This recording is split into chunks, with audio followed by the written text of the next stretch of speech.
The last train of the night isn't supposed to stop at 18th Street. The station has been sealed for 50 years, but sometimes the doors still open.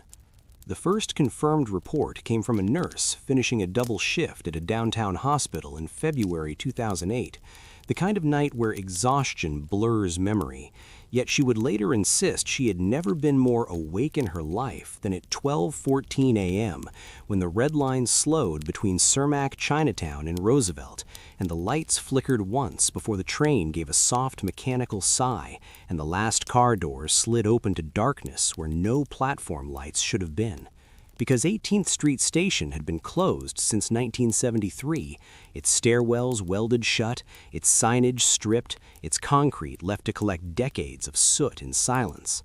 She was seated near the rear of the last car, scrolling through her phone, when she felt the temperature drop so sharply her breath fogged faintly in the air, and she looked up just in time to see a man step inside from a platform that should not have existed. Tall, thin, wearing a heavy wool overcoat too thick for winter's mildness, collar turned up, dark hair flattened against his forehead as though damp, his shoes leaving no visible moisture, yet somehow reflecting a dull sheen like oil under fluorescent light.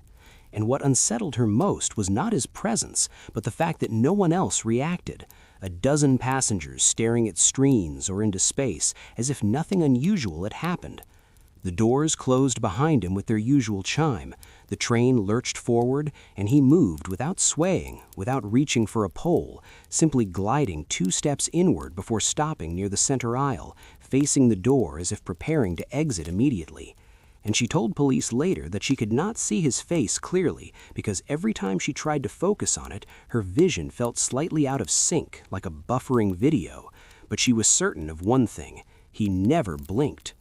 By the time the train reached Roosevelt, she had convinced herself fatigue was playing tricks until the doors opened and the man stepped out. And as the train began to pull away, she glanced through the window expecting to see him join the late-night crowd climbing the stairs, only to watch him walk 3 paces down the platform and then vanish mid-stride as if swallowed by the air itself, not fading gradually, but cutting out of existence like a frame removed from film.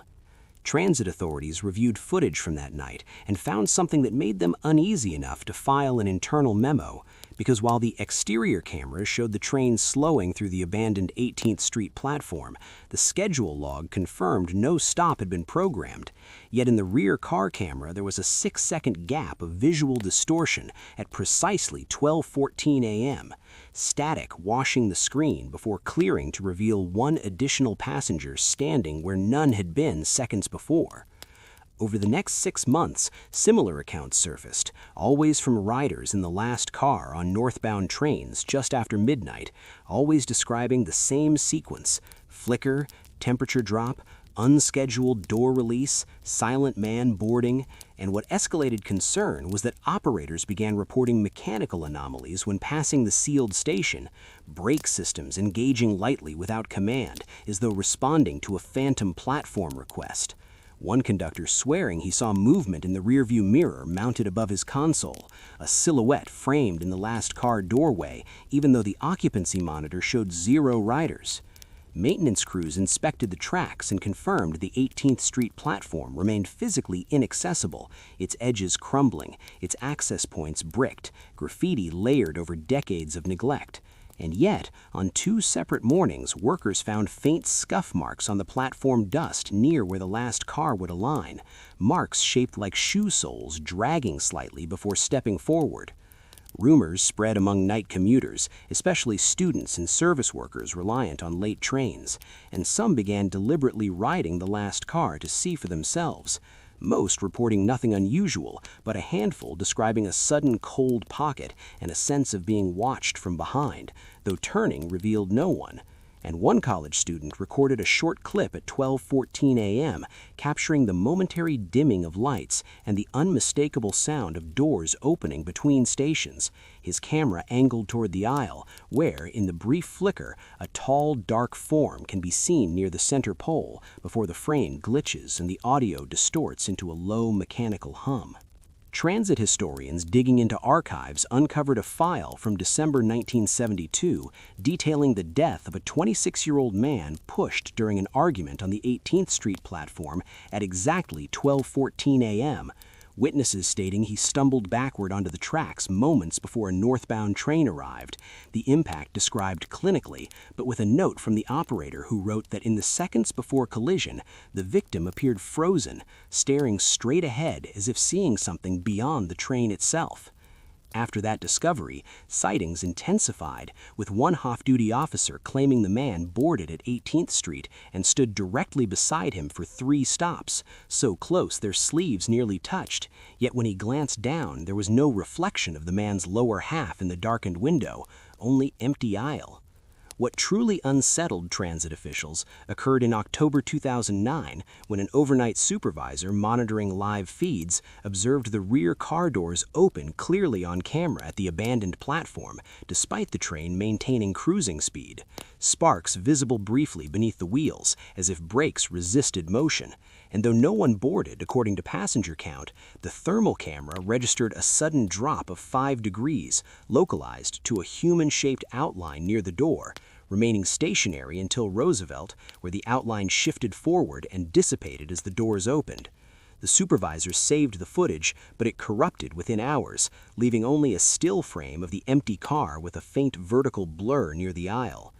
Operators began avoiding eye contact with the rearview mirror when passing 18th Street, some muttering that it felt wrong to acknowledge something that did not belong to the living schedule of the city. And, unofficially, several requested reassignment from late-night runs after reporting dreams of standing alone on a dim platform while a train approached without headlights, a figure beside them whispering that he had missed his stop.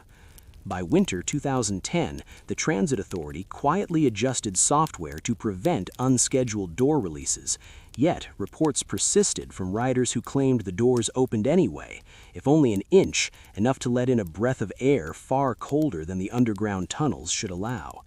And one January night, a maintenance worker inspecting the sealed 18th Street stairwell heard a metallic chime echo from below, identical to the red line door alert, followed by footsteps ascending 3 steps before stopping, though no train was scheduled for another 20 minutes.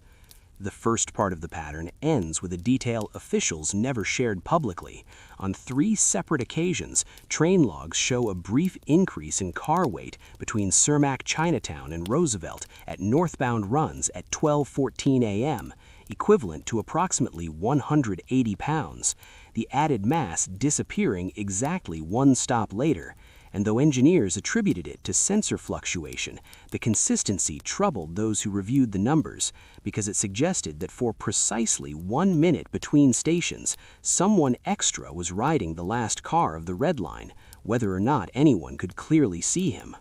After the weight anomalies were logged for the 3rd time, the Transit Authority stopped calling them glitches and started calling them sensitivities in internal emails, a word chosen to soften what no engineer could explain, because sensors calibrated weekly do not invent an additional 180 pounds between 2 fixed points unless something occupies that space, and by early 2011, a quiet directive circulated among overnight operators to document anything unusual when passing the sealed 18th Street platform, not for public release, but for pattern analysis, which is how the second phase of sightings became harder to dismiss, beginning with operator Luis Moreno on a northbound run, who reported that as his train approached the darkened station at 12:14 a.m., the signal ahead flickered from green to yellow without cause, forcing a deceleration that he did not command, and in the rearview mirror he saw the last car doors slide open despite no platform request registered, revealing only a slab of shadow beyond the threshold before closing again. Yet when he checked the passenger monitor, it showed 0 entries or exits. Later that same week, a group of 3 college students deliberately boarded the last car just before midnight to capture proof for a paranormal forum, laughing nervously at first, cameras ready, until the lights dipped and one of them muttered that it felt like someone had opened a freezer door, their breath visible as the train slowed where no stop should occur. And in their footage, later uploaded and removed within hours, a tall outline appears beside the rear door during a single corrupted frame, elongated and darker than the surrounding dimness, its proportions slightly wrong as if stretched by motion blur, though the rest of the car remains sharp. What changed everything, however, was the incident on March 3, 2012, when conductor Raymond Ives finished his shift visibly shaken and refused to drive another overnight line, stating in a formal report that as he passed 18th Street, he felt resistance in the brake system, followed by a chime from the last car intercom, and assuming a prank, he announced over the PA that the train would not be stopping,